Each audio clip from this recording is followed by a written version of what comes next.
우리 앞선 시간에 우리 형제님들께서 이제 여러 가지로 이렇게 조명해 주셨습니다. 그 말씀을 듣고 우리 이거에 대해서는 뭐 교회의 어떤 가르침을 통해서 많은 걸 배웠기 때문에 우리 자매님들도 이렇게 참여하실 분이 많이 있을 것 같은데 참여하실 분은 안 계신가요?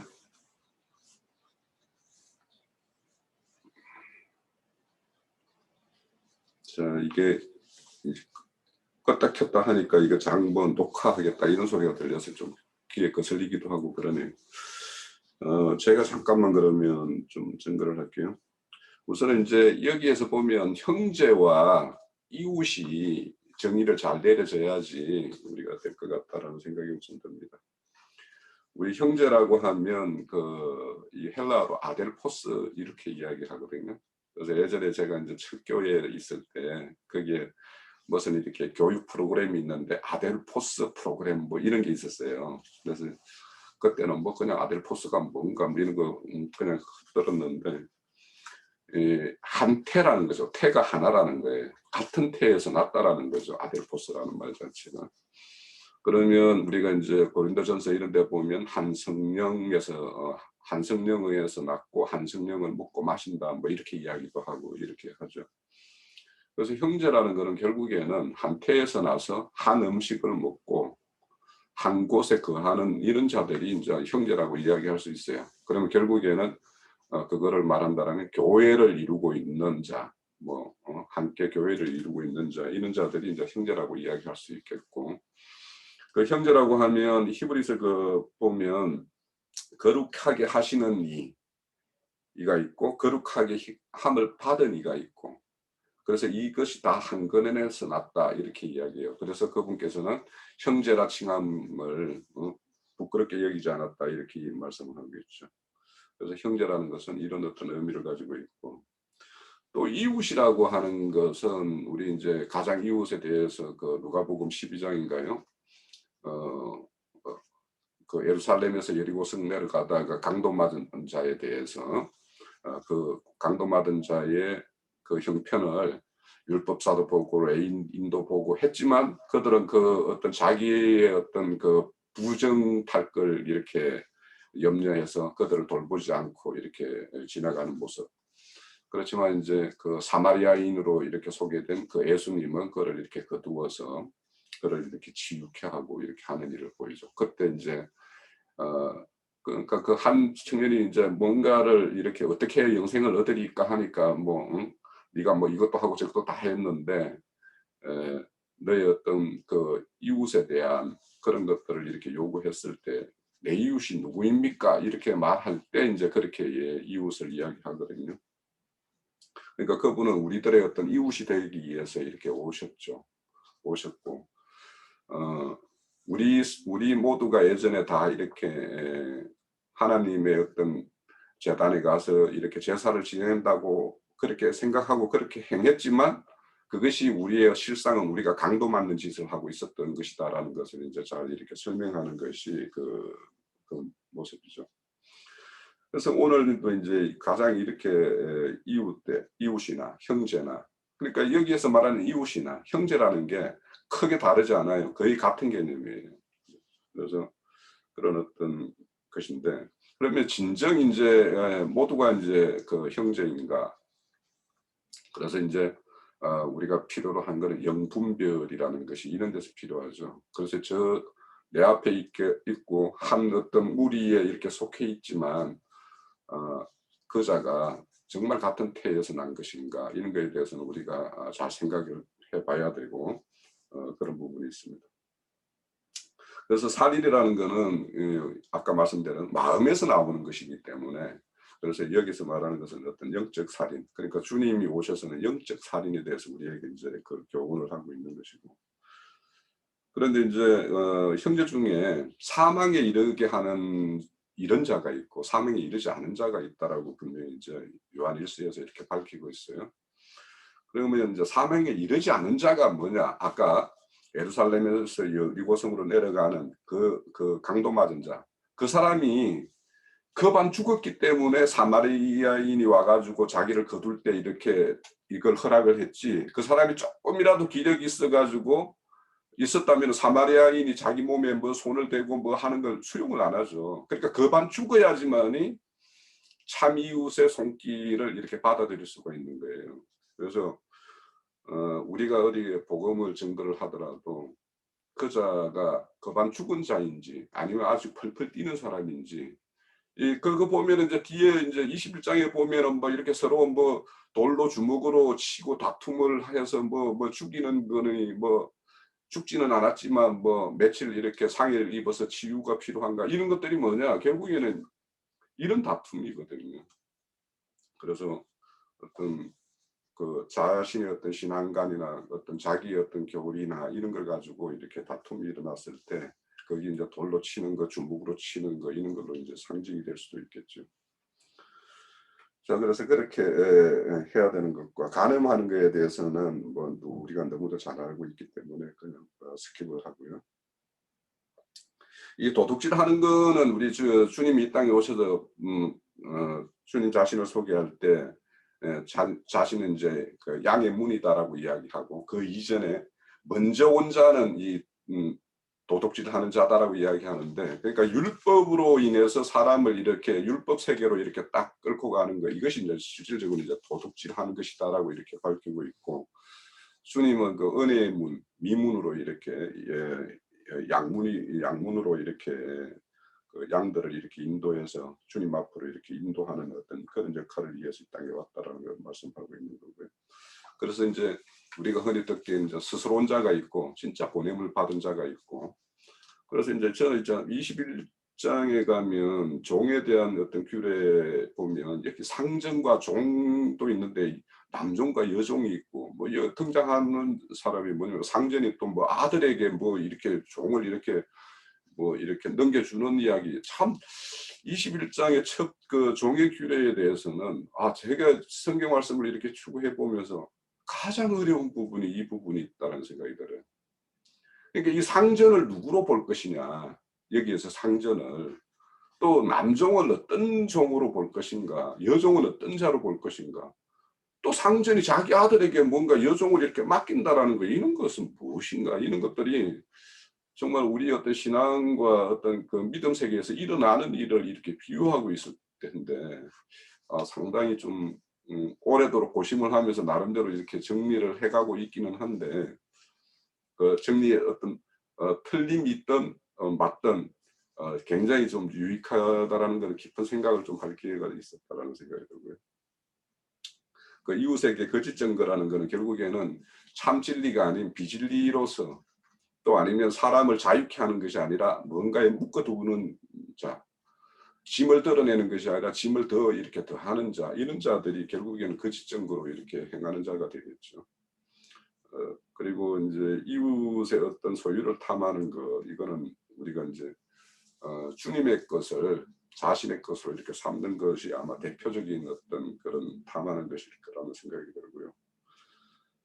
그리고 이제 여기 보면 이제 주님이 땅에 여호와 하나님이 이렇게 이스라엘에게 이렇게 불 가운데 또 구름 가운데 이렇게 나타나신 것이 이스라엘을 시험하기 위한 것과 하나님을 경외해서 죄로부터 이렇게 떠나게 하기 위해서라고 이렇게 말씀을 하고 있어요.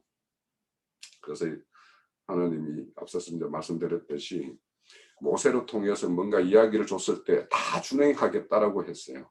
그걸 하나님은 못 믿는 거죠. 지금까지 너희가 물 없다, 먹을 거 양식 없다, 왜 길을 이 길로 가냐, 저 길로 가냐, 뭐 이런 걸로 불평을 했던 이스라엘인데 하나님의 어떤 말이라고 이렇게 전해주니까 다 준행하겠다는 그 이스라엘의 실상을 하나님은 너무도 잘 알기 때문에 그래서 이제 이렇게 나타나 모세를 통해서 말하고 모세와 대화하는 소리를 직접 듣기도 하고 구름과 불로 이렇게 직접 이렇게 뭔가 이렇게 보여주기도 하고 이런 어떤 삼중격으로 이렇게 이스라엘에게 하나님의 이렇게 말씀하심을 이렇게 증거하고 있다는 생각이 듭니다. 뭐 그리고 이제 우선 이제 우리가 첫 번째 이제 세부 시행령이라고 할 수 있는 것이 이제 22절에서부터 26절까지가 십계명의 이제 세부 시행령이 이제 시작되는 거예요. 그래서 이제 제단에 관한 법이라고 이렇게 우리 제가 보는 성경책은 이렇게 소제목을 이렇게 달아놨는데, 앞서서 이제 저도 이제 그 유형제님께서 말씀하셨듯이 지금 이스라엘의 어떤 실상이라는 것이 그냥 그들이 하나님의 어떤 여호와에 이렇게 속해 있기는 하지만은 여전히 애굽 사람과 별반 다르지 않는 어떤 그런 상태이기 때문에 그들이 뭔가를 이렇게 자기 손에 수고를 들여 가지고 뭔가 이렇게 제단을 쌓아서 이렇게 하는 것을 하나님은 연락하지 않겠다라는 것랑 똑같아요. 그러니까 그래서 너희들은 우선 배워야 될 것이 하나님의 것을 받아 가지고 그대로 이렇게 있는 그대로를 이렇게 올려드린 것부터 먼저 배워야 된다라는 어떤 그런 어떤 실상을 보여주는 것이 이 토단을 쌓는 거고, 돌단을 쌓더라도 그거를 정으로 이렇게 치는 거. 그러니까 정으로 치는 거는, 쳐서 이렇게 하는 거는 결국에는 하나님의 어떤 보낸 자에 의해서 그 자의 어떤 증거를 통해서 그 하나님을 알지 못하는 자, 그러니까 자연인과 같은 자들이 하나님의 어떤 모양으로 이렇게 점점 다듬어져 가는 것이 이제 그게 결국에는 하나님의 제단의 어떤 그 기물들을 이렇게 준비하는 과정과 같은 것인데, 그런데 생판 하나님에 대해서 알지도 못하는 자가 뭔가를 자기 스스로 막 하나님께 이 모양 저 모양으로 이렇게 드리겠다라고 하는 것들에 대해서 하나님이 받지 않으신다라는 것을 이제 말씀을 하는 것이고, 그런데 이제 지금 이제 앞서 말씀드린 대로 나중에 가면 노제단이 있고 이제 그 솔로몬 성전이 이렇게 지어질 때 보면 다 이렇게 사람의 손에 의해서, 하나님의 어떤 사람의 손에 의해서 이렇게 만들어지고 이렇게 되거든요. 그래서 결국에는 그런 것을 조성할 수 있는 그런 걸로 이렇게 되어진 사람에 의해서 성전은 이렇게 완성되어져 가는 것이고 하나님 나라도 완성되어 가는 것이다. 이런 것을 이제 보여준다라고 생각이 되어져요. 그래서 우리가 이제 진정 하나님의 어떤 성전의 기물을 이렇게 만들어서 이렇게 돌려드릴 수 있는 이런 자들로, 그러니까 하나님이 하라고 하는 어떤 그만큼을 할 수 있는 자가 되어야 되는데, 그래서 이제 이것을 이제 이렇게 행하지 않는 것이 바로 이제 그 염려하는 게 뭐냐, 그 다음에 이렇게 청계를 쌓아서 하체가 드러나는 것이라고 이야기하는데, 우리가 뭐 하체라고 하면은 생명의 어떤 처소, 하나님의 어떤 생명의 어떤 비밀한 내용, 이런 것들을 이 하체라고 이렇게 말할 수 있을 것인데, 결국에는 설익은 아직 아무것도 하나님에 의해서 조성되어 있고 하나님에 의해서 이렇게 다듬어지지 않은 이스라엘의 어떤 생명 처소는 부끄러움의 처소거든요. 그래서 이제 아담과 하와가 이렇게 선악과를 먹음으로 인해서 벗음을 알게 되었고 그걸 부끄러움을 알게 되었듯이, 그런 어떤 하체, 그러니까 이렇게 자연인의 하체와 같은 자연인의 어떤 생명과 진배 없는 그런 이스라엘의 어떤 그 실상이 그대로 드러나는 것을 원치 않는 것이고, 또 이런 자에 의해서 하나님이 제단의 어떤 제단이 쌓아지는 것을 원치 않는 것인데, 이거를 이제 저는 이거를 우리의 어떤 그런 복음적인 걸로 이렇게 생각을 해보면, 우리가 어떤 사람들 이렇게 하나님을 알지 못하는 자에게 우리가 하나님의 어떤 온전한 어떤 생명의 어떤 내용을 이렇게 증거를 할 때, 하나님에 대해서 알지 못하는 사람이 가가지고 이 소리 저 소리를 해놔 놓으면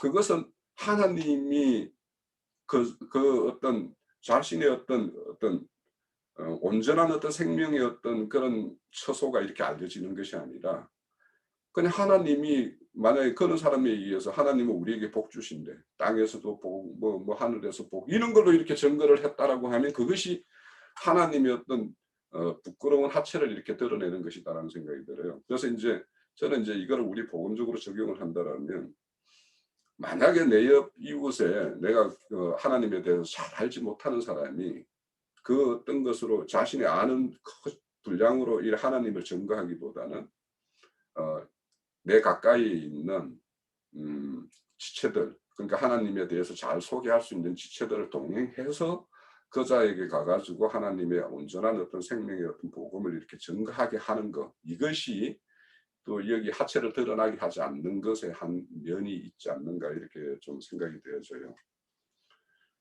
그래서 이 하체를 드러나는 거는 우리가 이제 그 노아가 그 홍수 심판을 이렇게 마치고 이제 이렇게 그 포도 농사를 해서 그 포도를 먹고 포도주를 먹고 취했을 때 그 하체를 드러내놓고 자는 것에 대해서 그걸 덮어주는 자가 있고 그걸 덜추는 함과 가나안이 있잖아요. 그러니까 노아의 어떤 생명의 온전함을 함과 가나안 수준에서 그것을 덜추어내고 뭔가 노아 우리 아버지의 생명은 이런 생명입니다라고 이야기한다라는 것이 결국에는 그게 저주받을 일이다. 그래서 우리가 그 어떤 아버지의 생명, 이거는 궁극적으로 보면 이제 하나님의 어떤 생명, 이거에 대해서 우리가 안다라는 거, 우리 야다라고 이야기하잖아요. 야다. 이 안다라는 것을 왜 동침이라고 이야기했을까? 이 동침이라는 거는 이제 어떤 불량이 되어서 시집가거나 장가가거나 이렇게 생명 연합을 맺을 수 있는 수준에 이르는 사람들이 이렇게 동침을 하는 거 아니겠어요? 그래서 그런 어떤 불량이 된 자들이 하나님에 대한 비밀을 알게 되고 그 비밀을 알게 된 것으로 우리가 어디인가 나가서 우리 하나님을 이렇게 소개할 때 그것은 하나님께서 충분히 흠양하시는 우리의 어떤 산 증거인 제사를 지내는 모습이다 이런 생각을 좀 해보게 되고요. 그래서 이제 또 하나 대비되는 게 여기에서는 이렇게 천경에 올라가서 하체를 드러내는 것에 대해서 경계를 삼는데 주님이 이 땅에 오셔서 십자가에 돌아가실 때는 본인의 하체를 다 드러내요. 그러니까 이 드러낸다라는 것과 이렇게 감추어야 된다라는 것과 그러니까 참 사람이고 온전한 사람인 예수에 의해서 하나님의 생명이 온전히 드러나는 것은 하나님이 너무도 기쁜 일이겠지만 그렇지 않은 사람이 하나님의 생명에 대해서 뭔가 이렇게 이야기하고 한다라는 것은 하나님께서 그렇게 기뻐받을 수 있는 그런 것이 아니다. 이런 한 면도 있다라는 생각을 좀 들었습니다.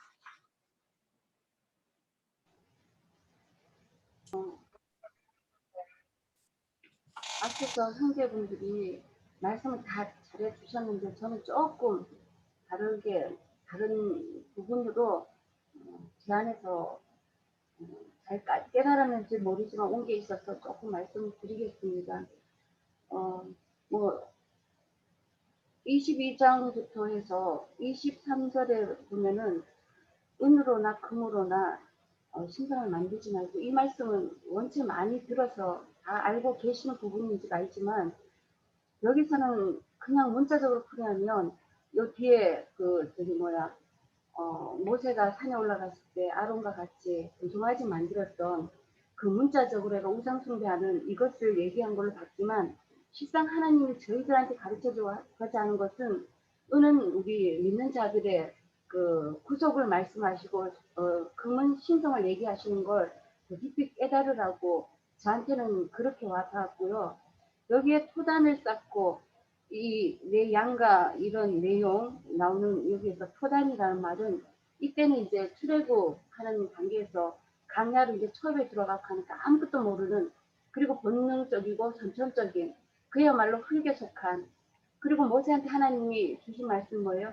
너는 내 식양대로 내가 가르치는 대로 움직여라, 이런 말씀을 주셨기 때문에 너희들의 어떠한 생각도 아직 제성도 가지 않은 너희들, 하나님에 대해서 제대로 알지도 못하는 너희들, 그냥 있는 그대로 너희들이 그거 하지, 너희의 어떠한 생각도 썩지 말고 내가 시키는 대로 따라와라, 이렇게 말씀을 하시는 걸로 저는 그렇게 받아줬어요. 다 같은 얘기 하신 것으로 알고 있지만, 그래서 어떠한 인간의 생각 가미하지 말고 그냥 시키는 대로 너희들 있는 그 자체로 그냥 너희들은 아직 흙에 속하고 아직 어린아이 신앙이고 하나님에 대해서 제대로 알지 못하는 단계이기 때문에 그냥 따라와라. 그래서 그런 늘 쌓아라 이렇게 얘기하신 걸로 제게는 그렇게 깨달음이 왔었고요. 그리고 25절에 내가 내게 돌로 제단을 쌓거나 다듬은 돌을 쌓지 말라. 이렇게 얘기했는데 구약과 신약을 크게 봤을 때 구약의 사람들은 유대인이고 신약은 이방인이 더 주체잖아요. 예수님을 기점으로 했을 때 구약과 신약이 나눠지잖아요. 빛은 신약에 왔을 때 모세 율법적은 어둠에 있지만 그리스도 율법은 빛이 밝아진 상태잖아요. 점점점 더 하나님과 예수 그리스도가 더 가까워지고 빛이 밝아진 쪽은 신약 쪽이기 때문에 그래서 이때는 돌로 다듬으면 안 되는 단계이잖아요. 유대인들은 어린아이 신앙이 아주 흙으로 아까도 얘기했지만 본능 선천적으로 움직이는 그런 사람들이기 때문에 이 다듬는다는 것은 내 생각이 들어가서 그냥 재성 있는 상태에서 뭔가를 자꾸 하려면은 이를 그르치기 때문에 하나님이 내 시간대로 돌도 다루지 말고 시키는 대로 하라. 이런 말로 저는 들렸었고요. 뭐 정되고 이런 것은 말씀 가지고 하는 건데 저는 여기에서 어떤 게 보였냐면 뭐 저한테 온 거지만 자꾸 이것을 토단을 쌓으려는데 돌로 재단을 다듬은 돌로 더구나 쌓는 거 이거를 하게 되면은 어, 모세 율법을 변질시킨 게 유대교 지도자들이잖아요. 그래서 변질된 유대교 율법이 나오잖아요. 이렇게 하면 너무 지나치게 자꾸 이걸로 싸우면 유대교 변질된 그런 율법이 나오는 게 아닌가. 저한테는 순간적으로 이런 깨달음이 와서 한번 말씀드려봤고요. 그래서 어, 정으로나 뭐 어, 정으로 따듬지 말라 이렇게 말씀했지만 결국 말씀인데 쉽게 얘기하자면 알아듣기 쉽게 얘기하자면 모세 율법으로 하느냐 그리스도 율법으로 하느냐에 달라지는데 지금 이 단계에서는 모세 율법을 이제 뭐 하나님 율법 주고 계시지만 쉽게 이해하면 모세 율법으로 너무 다듬는 이런 그런 율법으로 하는 것은 하나님 보기에 좋지 않다라고 하나님 생각하신 게 아닌가 싶고요. 그리고 26절은 너는 층계로 내 재단에 오르지 말라 내 하체가 그 위에서 드러날까 합니다 했는데 층계 저는 이거 하면서 바벨 탑 쌓는 얘기가 창세기에 나오는데 인간들은 자꾸 높이 올라가고자 하는 그 마음 바로 교만성 저는 이렇게 와 깨달아져 갖고 아까도 홍영진도 얘기했고 다 위에 앞선 형제님들이 다 말씀하셨지만 바로 하체라는 것은 생명 처소를 나타내는 말씀이기 때문에 네가 어떤 생명으로 지금 받아가지고 움직이느냐 따라 갖고 그 입에서 나오는 말들이 다 틀리잖아요. 우리가 배운 거는 모세 율법에 속한 사람이 말하는 게 다르고 그리스도 율법에 속한 사람이 말하는 게 달라요. 그래서 이런 부분에서도 대입을 하자면 이 단계에서는 하나님이 원하지 않아요. 너 모세 율법 생명 그 쉽게 표현하기 위해서 다른 걸로 표현을 못해서 하는데 모세 율법으로 인간의 생각으로 자꾸 따듬어 갖고 층계를 세 갖고 올라오면 네 하체 다 밑에서 다 보면 부끄러움 위선한 이런 것들이 다 보이니까 그런 거 죄짓는 거 하지 마라. 다시 말하면 이 모든 말 속에는 재성이 아직 가지 않은 너희들이다. 그렇기 때문에 너희들이 나를 직접 대면하면 죽게 되기 때문에 너희들 이런 거 하면 안 된다. 그리고 인간이 자꾸 자기 생각을 갖고 들어가면 교만성이 들어가고 하나님과 똑같이 되고자 하는 마음이 생기기 때문에 여기서부터도 이런 건 하면 안 된다고 가르치는 저는 이런 부분으로 보여줬어요. 조금 다른 저거지만 그래서 우리가 구약은 다 그림자요 예표요 그렇게 말했고 신약이 실제라고 얘기했기 때문에 이 두 부분을 비교를 해본다면 아직 여기에서는 아까도 홍영재님도 얘기했지만 어린아이 신앙이 이제 출애굽 해갖고 막 광야 초입 단계에서 이제 하나님이 아주 구체적으로 가르쳐주는 쉽게 말하면 우리가 광야 단계에서는 영의 구원을 받는 거거든요. 가나안 땅 들어가야만 이제 혼의 구원을 받는데 어떤 분들은 이 부분도 좀 헷갈리시는 것 같은데 이게 영의 구원은 광야 단계에서 하나님이 일방적으로 저희들한테 은혜를 입혀줘서 만나는 게 혼의 구원 다른 말로 하면 속옷 입는 단계에 있는 부분이 되고 가나안은 가나안 자체가 예수 그리스도의 영과 마음이잖아요. 예수 그리스도를 지칭하는 것이 가나안 땅의 비교가 되잖아요. 그리스도의 율법에 들어가는 단계라고 이렇게 보고 광야는 모세의 율법을 가르치는 단계로 보기 때문에 이 부분들이 확실하게 구별이 되어야 모든 것들이 분별되지 않는가. 혼적 신앙과 영적 신앙의 차이도 여기서 구별이 좀 되지 않는가. 그래서 영적인 부분으로 가나안 땅에 들어갔을 때는 혼의 구원을 받는 단계가 되지만 강야 단계에서는 이제 영의 구원, 속옷을 입혀주는 단계, 이런 차이가 좀 있는 것이 아닌가. 저는 이렇게 와서 혼적인 것과 영적인 것을 구별하기 위해서는 이 모세율법과 그리스도의 율법의 차이점을 확실하게 구별하고 분별해야 분별력이 더 확실하게 나오지 않을까라는 생각에서 잠시 제한테 오는 부분을 아직 부족한 말로 좀 전해드렸습니다. 뭐 이해가 갔는지는 모르겠지만 여기까지 말씀드리겠습니다. 네, 또 이어주실 분 계신가요? 자, 그러면 우리가 26분 정도 지났으니까 우리 형제님 오늘 뭐 이렇게 들으면서 또 주신 말씀 있으시면 전거해 주시죠. 당신이 타요. 오늘은 저기 그 선두 주자였던 우리 이요셉 저기 유 형제님이 유 형제님이 증거를 너무 분명하고 명확하게 잘해 주셔서 뭐 오늘은 내가 구태여 뭐 또 다른 얘기를 뭐 첨가를 할 필요를 느끼지 않는데 좀 불분명하게 뭔가가 이제 인식이 좀 된 부분이 만약에 이제 있다고 꼭 그걸 지적을 한다면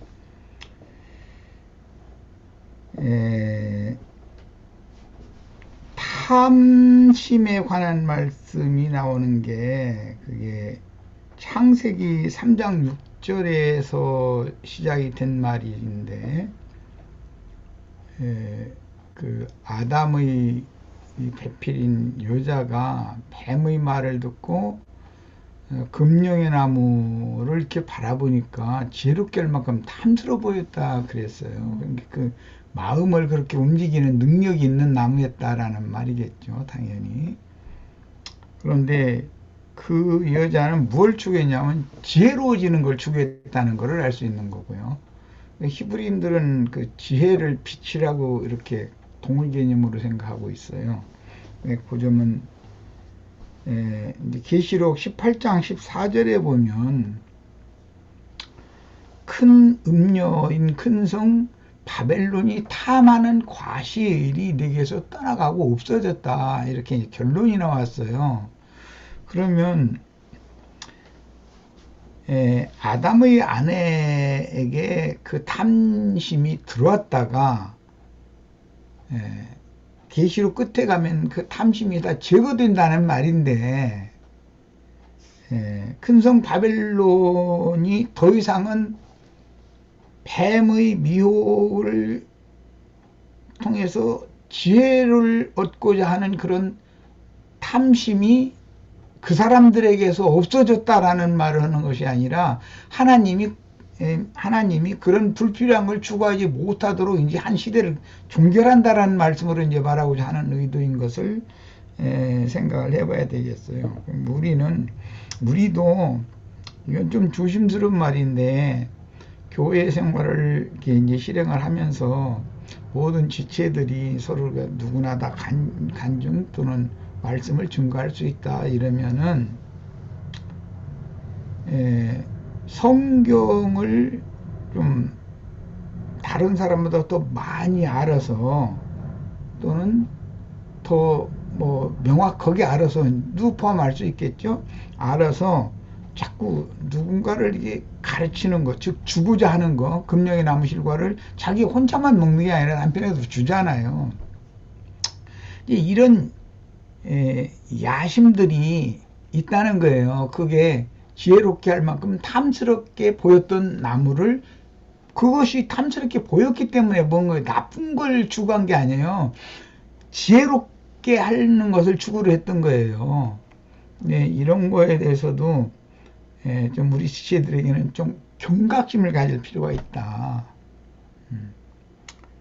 내가 이제 오늘 출애굽기 20장의 마무리 부분 22절로 이제 26절 이제 세 지체가 다 각각 다른 견해를 얘기를 했어요. 그런데 그것을 뭐 누구의 견해는 옳고 누구의 견해는 잘못됐다 이런 것을 내가 판정하고자 하는 그런 것이 목적이 아니고, 좀 뭔가 나는 너보다 더 많이 한다, 그런 마음 자세로 교통을 할 때 듣는 상대방이 영감을 안다 이거예요. 지금 무슨 영어로 말을 하고 있다는 것이.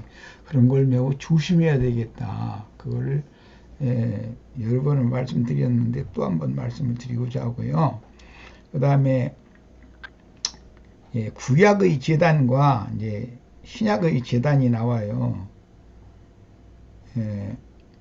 고린도전서 10장 18절로 19절에 보면 제사하는 자들이 그 제단에 참여해서 그 제단에서 난 음식을 먹게 된다 그랬어요. 뭐 우리도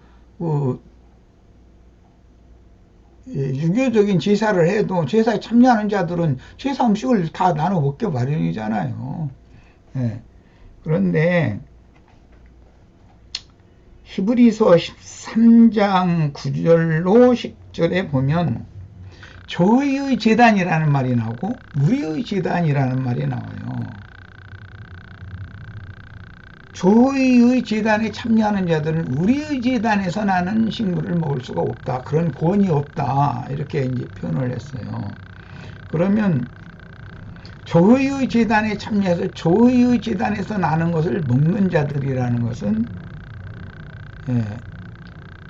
율법 제도의 제도권 안에서 이제 설교 강단 앞에 모여서 그 말씀을 듣고 믿고 하는 그런 사람들은 용과 생명의 말씀을 나눠주는 하늘 성전의 하늘의 제단이죠. 그 제단에서 나오는 건 이제 감출만나라고 그러는데 이것을 먹을 권이 없다는 거예요. 왜? 이해가 안 되는 거니까 그 사람들한테는. 그런 것이 좀 잘 구분이 됐으면 하고, 그 다음에 그 제단에서 나는 것이라고 하는 것을 고린도전서 10장에서는 정확하게 교훈이라고, 그 제단에서 나는 제물은 조의 교훈 이렇게 말했어요. 근데 그 뭐 제물을 같이 나눠 먹는다는 건 어떤 교훈을 받아들이느냐의 여부라는 걸 뭐 당연히 알 수가 있는 얘기죠. 그 다음에는 이제 좀 중요한 얘기를 좀 해야 되는데, 하체를 드러내는 자가 있고 하체를 덮어주는 자가 있어요. 그건 뭐 잘 아는 얘기예요. 그런데 노아도 하체를 드러냈어요.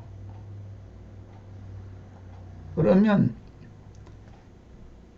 그 노아라는 사람은 온 땅이 패역하고 패괴하지만 한 사람 노아에게는 은혜가 있었다 그랬어요. 은혜를 입은 사람인 노아가 하체를 드러내는 문제와 율법의 저주 아래 있는 사람들이 하체를 드러내는 문제는 상반된다는 것을 생각을 해봐야 돼요.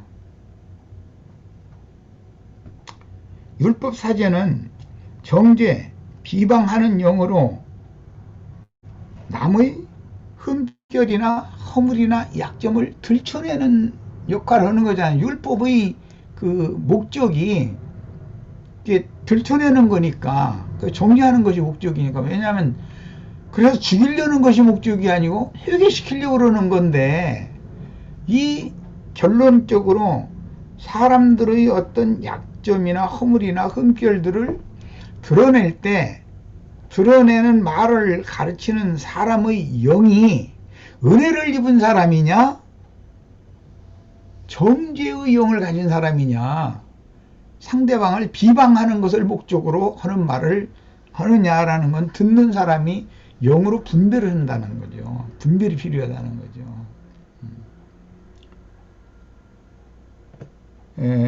은혜를 입은 사람은 누구의 하체가 다 들여다보여요. 이것은 그 사람의 양심 혼이 들여다보인다 이제 이 말이에요. 어떤 얘기를 할 때 그 영을 다 감지한다 이제 그 말인데, 하체를 이렇게 다 들여다본다 그 말은, 영을 감지를 해도 누구의 흠결과 약점과 부족함을 비방하고 광포하고 해서 그 사람을 죽이려는 의도를 가진 사람과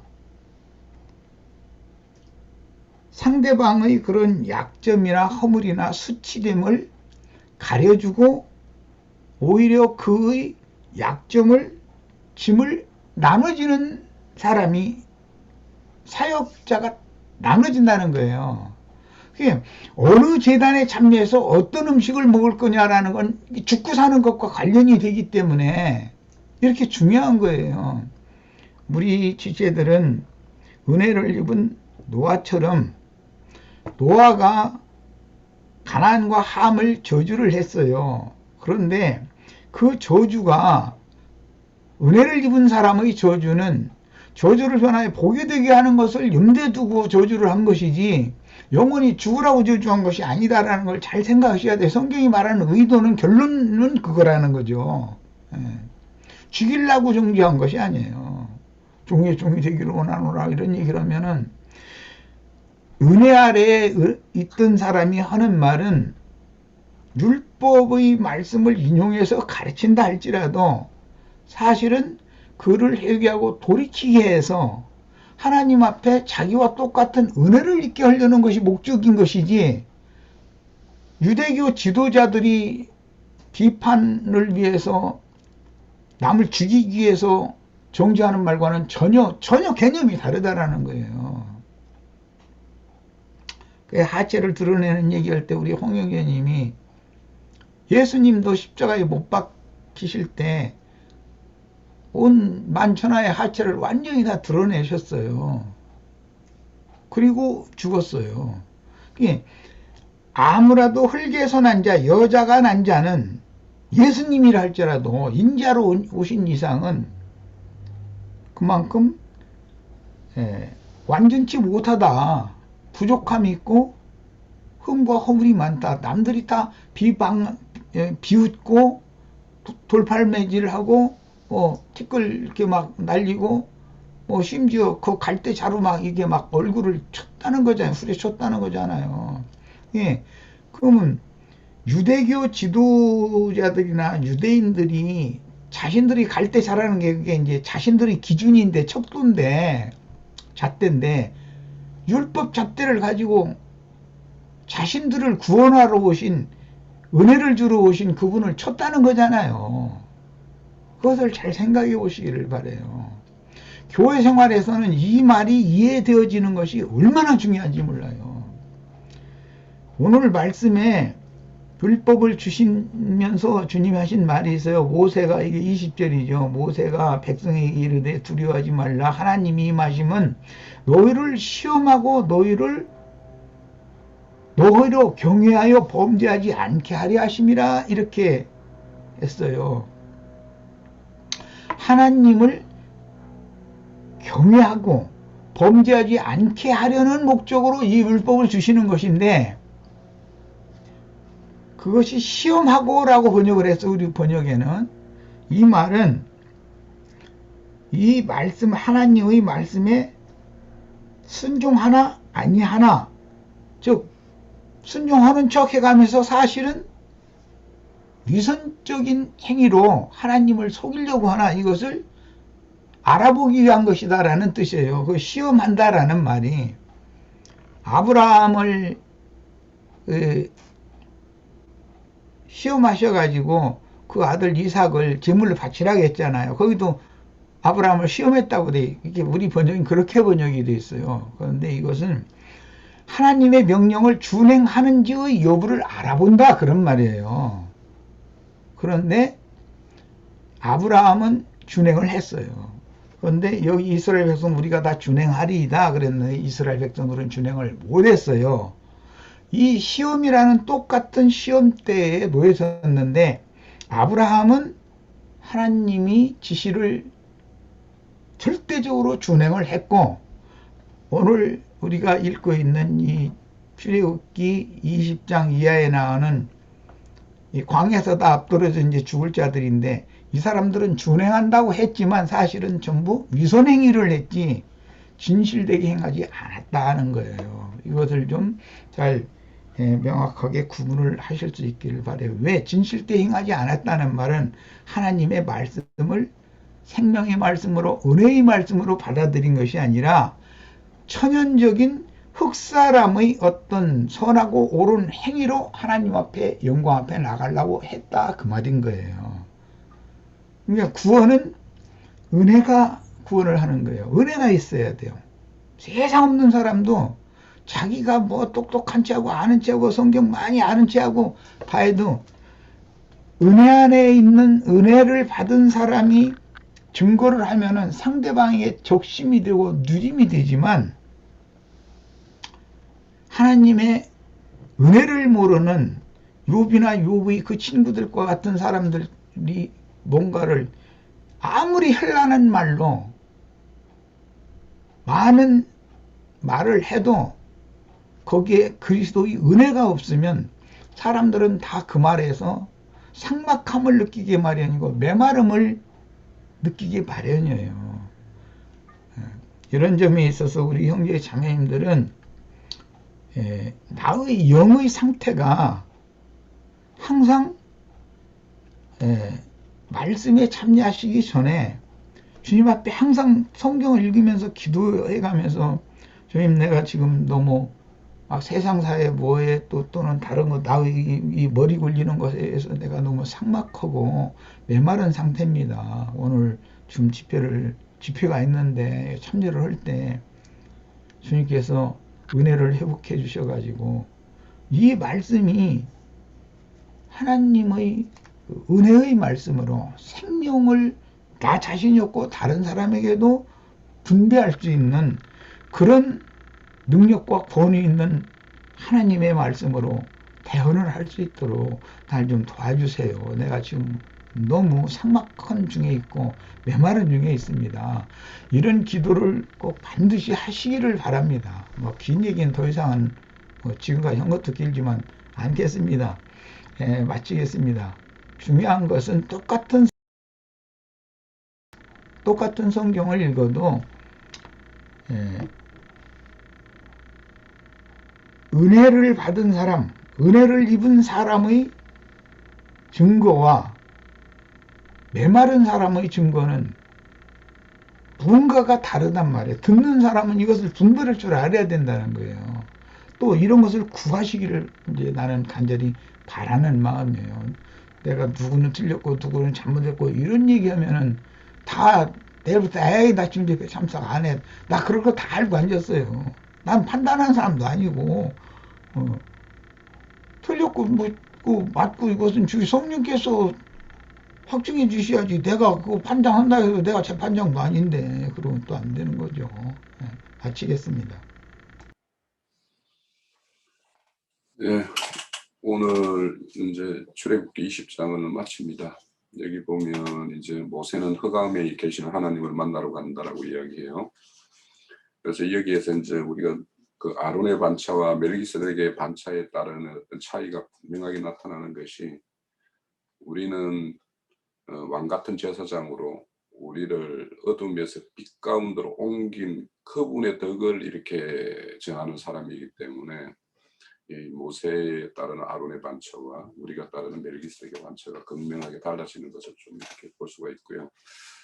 제가 앞서서 말씀드렸듯이 21장에 가면 세세한 부분까지 이렇게 살펴보려고 하고 이게 무슨 의미야라고 따져보면 정말 그냥 원푹 이렇게 보면 그 뭐 종이 면전에는 종이 놓여 지르고 뭐 뭔가 빛이 탕감받는 거 뭐 이런 거 뭐 우리의 어떤 구원의 모습 이렇게 간단하게 보면 그냥 뭐 그만해도 뭐 충분한데, 사실 그 내용 세부적으로 내용을 이렇게 살펴보면 이게 무슨 의미야 하고 이렇게 따져볼 것들이 되게 많은 것이 이제 제가 21장에부터라고 생각이 들었어요.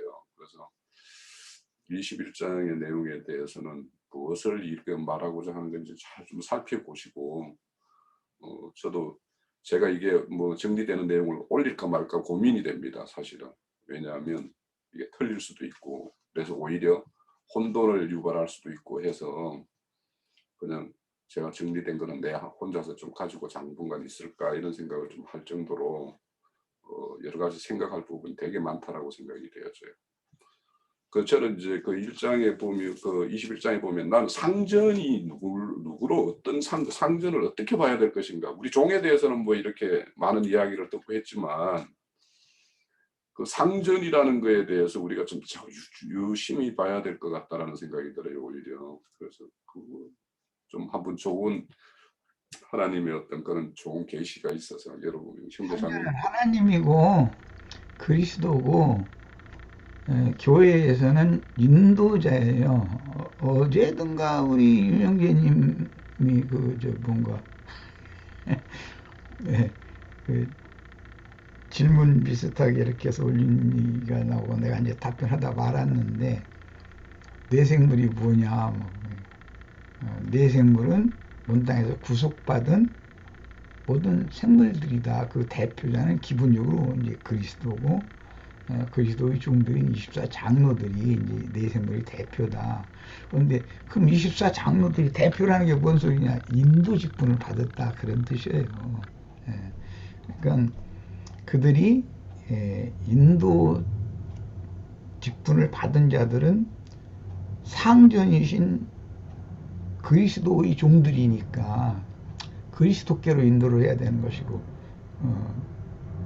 인자 예수의 상전은 하나님이었죠.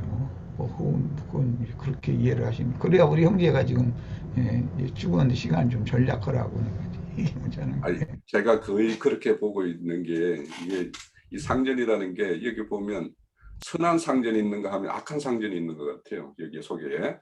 그래서 이제 상전이라는 건 네, 결국에 맞아요. 두 상전이 있어요. 예, 그러니까 다스리는 것이 마귀도 율법 제사장들의 상전이에요. 예수 그리스도도 주님의 종들이 상전이잖아요.